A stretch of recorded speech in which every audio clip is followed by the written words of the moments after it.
పూరా లోకల్. నమస్తే, welcome to పూరా లోకల్. ప్రస్తుతం మనం హైదరాబాద్ ఎస్టీసెల్ మాజీ అధ్యక్షుడు ప్రతాప్ సింగ్ నాయక్ తోటి ఉన్నాము. ఏప్రిల్ 22వ తారీఖున కాశ్మీర్లోని పహల్గామ్లో ఉగ్రదాడి జరిగింది. దాంట్లో దాదాపు 28 మందికి పైగా చనిపోయారు. ఆ దాడి పైన మీ అభిప్రాయం ఏంటి? చూడండి, ఇది ముమ్మాటికి మోడీ గారిని మరి అక్కడ రాష్ట్ర ప్రభుత్వాన్ని నమ్మి మరి వివిధ రాష్ట్రాల నుంచి మరి ప్రజలు వెళ్లి పహల్గామ్లో విహారయాత్రకు వెళ్లారు. నమ్మి వెళ్తే అక్కడ వాళ్ళు వాళ్ళ ప్రాణాలను కోల్పోయారు.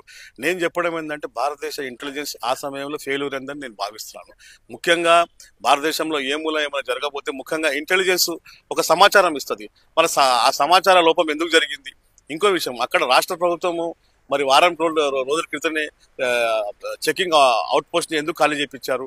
ఒక సిఆర్పిఎఫ్ జవాన్ లేడు, ఒక మిలిటరీ జవాన్ లేడు, ఒక లోకల్ పోలీసులు లేరు. కాబట్టి ఇది ముమ్మాటికి కేంద్ర కాశ్మీర్ రాష్ట్ర ప్రభుత్వానిదే బాధ్యత వారి ప్రాణాలు పోవడానికి. ముఖ్యంగా చనిపోయిన వారి కుటుంబానికి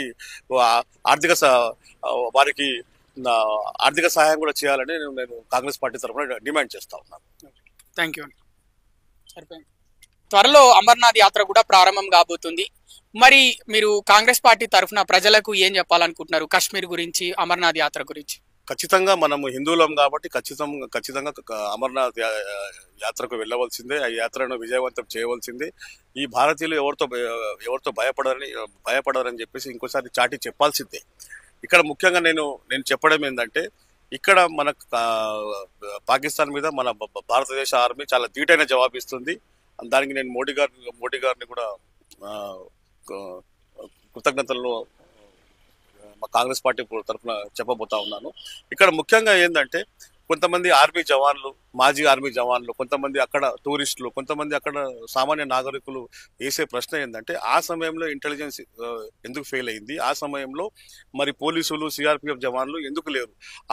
ఆ ప్రశ్న ప్రతిసారి ఉత్పన్నం అవుతా ఉంది. ఇంకో విషయం ఏంటంటే, ఇంతకుముందు కూడా పఠాన్కోట్లో ఇదే తరహాలో దాడి జరిగింది.